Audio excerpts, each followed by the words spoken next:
and we were talking about the cerebrum, and somewhat we were talking about the corpus callosum, where the half of the brain cut, where the brain's cut, and you half the brain to the corpus callosum. And we were talking about some of the memory areas in the frontal lobe of the brain. Now, and we were talking about, we mentioned a frontal lobotomy. They don't do that kind of book BS anymore. The frontal lobotomy. All right, now here's a sad story. In 1918, September 1918, there was a third Kennedy child born. Her name was Rosemary. Now, Rosemary was a little slow to crawl as a baby. She was a little slow to crawl. She didn't start talking like they thought she should talk, you know, early on. And she had some little issues as a child, 1918. She was not quite up to par with some of the other children. And she's had periods of you know, just kind of going off and so forth. 1942, I think, she was 24 years old. 1942. She was born in 1918. How old was she been in 1942? 24? She's 24 years old. Her father, old Joe Kennedy, worked millions of money, millions of dollars, so forth. Rose Kennedy, the matriarch, was gone to Europe at some point. I knew part of this story. I had to refresh myself. They had the frontal. They had this girl, this young girl, 24 years old. He did. Got with a doctor.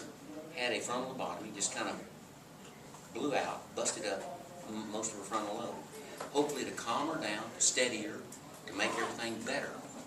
And she wasn't that dumb. She could read and write. She could do all that. She wasn't that mentally retarded. She might have been a little. They don't use the word mentally retarded anymore. They use the term mentally challenged. That's the proper noun, mentally challenged. Back in those days, they used the term retarded. You understand what I'm saying? She died, and listen to this, after that frontal lobotomy, she was reduced pretty much to a vegetarian. I mean, she was just kind of, they had her, put her in an institution type situation where she remained until she died at the age of 87 in 2005. She died, her brother Ted Kennedy died from glioblastoma multiforme, a brain tumor, in 2009. This older sister of his, Rosemary, died in 2005 at the age of 87. She was born the same year my mother was born. In fact, my mother was June, July, August, September. June, July, August, September. My mother was about 3 months older than this girl, this Kennedy girl. That's kind of an interesting story. They don't do those frontal lobotomies anymore. That was stupid. That was so bad. They did say in one of the Google articles I was reading that every now and then that worked, it helped, but most of the time it did not. The frontal lobotomy. How many of you had psychology? Did y'all talk about frontal lobotomies? Was that ever mentioned? Lobotomy. Destroying some of the tissue in the frontal lobes of the brain? Kind of interesting. All right, but we got off on that. Now, anyway, I thought you might be interested in that. That's part of American history, okay? Now, right here, everybody, right here, there. This is off the internet. There's the cortex out here. It's showing, now I don't know what they're pointing to here. Medulla, the cortex, see, this is kind of wrong. The cortex is right out here. The extension of the cortex in forms the medulla, and I'm not going to ask you much about that. Don't worry too much about that. It does show the renal pelvis. It shows a minor calyx and a major calyx over here. This is not really as good as the one that you have. Okay. Now right here, the papillae. Now all this is just telling you this. The papillae, the urine goes through the papillae into the minor calyx, major calyx, pelvis, and so forth. From the pelvis to where? The ureter to the bladder. And so there it is, from the tiny pores in the papillae, to the minor calyx, the major calyx, the renal pelvis, the ureter, urinary bladder, and from the urinary bladder, of course, through the urethra. That's off of your tutorial book. That's out of tutorial, and that's better than an internet shot. I might delete that one. I probably would just delete that other one, because that one is much better. This is showing the cortex, and see the renal column, that's in the medulla. Okay, and so the pyramid is in the medulla area. The pyramid is, so I just think the medulla is down deeper, but I'm not going to confuse you with that at all. But that's just kind of showing the setup right there of the kidneys.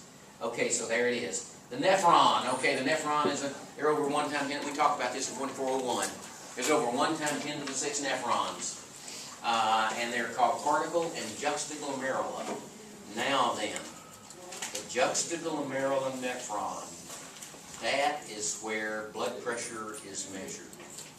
All right, now look, notice this. Now notice how I bold printed juxtaglomerular. And I hope next slide shows the nephron. That's just showing, that's out of your book by the Torah there. That's showing a nephron. Here's the glomerular capsule and the renal tubules. The glomerular capsule is made of the Bowman capsule and the glomerulus. And here are the renal tubules, and there's the peritubular capillaries, and that's where all the action takes place. All the action takes place in the peritubular capillaries, which we'll hit on that pretty good a little bit later on. We'll come back to some of this. Okay, that is what you looked at in 2401. That is what you looked at, and that's the one you said we didn't get into the podocyte, special type of epithelial cells, but we used the term right here, glomerulus. We just had all this as the glomerulus, and there's the space of the Bowman's capsule. There is the simple squamous epithelium, and so forth. And so I could never tell the ascending limb of Henley in one of these slides. I wouldn't even care about it. I wouldn't care. I couldn't see all that stuff. The ascending limb, who's going to pick out all that? You know, it says efferent arterial, you know. Can you figure that stuff out? Who did that, you know? Can you figure that out from a slide? No. Would you even care? No. Not really. Okay. All right, but that's what, you had a slide like that in 2401. I said, identify the structure, you put glomerulus, and that was right. Identify the type of epithelium, you put simple squamous epithelium of the Bowman's capsule, that was correct. Then your slide in 2401, we saw some better views of kidney tubules and simple cuboidal epithelium. Okay, so that's what it looked like under the deal. Now the renal corpuscle, everybody. Now look at this. The renal corpuscle is made up of the glomerulus and the Bowman's capsule. And that's it. The renal corpuscle. You might highlight that. The renal corpuscle is made up of the glomerulus, which is a capillary network. Remember the afferent, we did this in 2401. Y'all that had me in 2401, we went over this carefully in the lab. You remember, is it coming back? Is this coming back? Or kind of coming back? You kind of remembering some of this from lab even? We went over this. The afferent arteriole leads into what? Ouch, my arm. All right, so the afferent arteriole, when I dove into the wall, I still got that bicipital tendonitis, bicipital groove. When I hit the wall playing racquetball, boy, that hurts sometimes. Really does. Jim gave me a shot one time. He said I need for him to bring up some more stuff home. Give me a shot. Okay? All right. Okay. Now right here, everybody, the afferent arteriole, the Bowman's capsule, you already know this. The glomerulus, the Bowman's capsule, there's a parietal layer of the Bowman's capsule and a visceral layer that's in contact, and the specialized cells called podocytes, which we never talked about in A&P 1, but they're designed for filtration. What happens in the Bowman's capsule, like we talked about in, y'all remember this from A&P 1,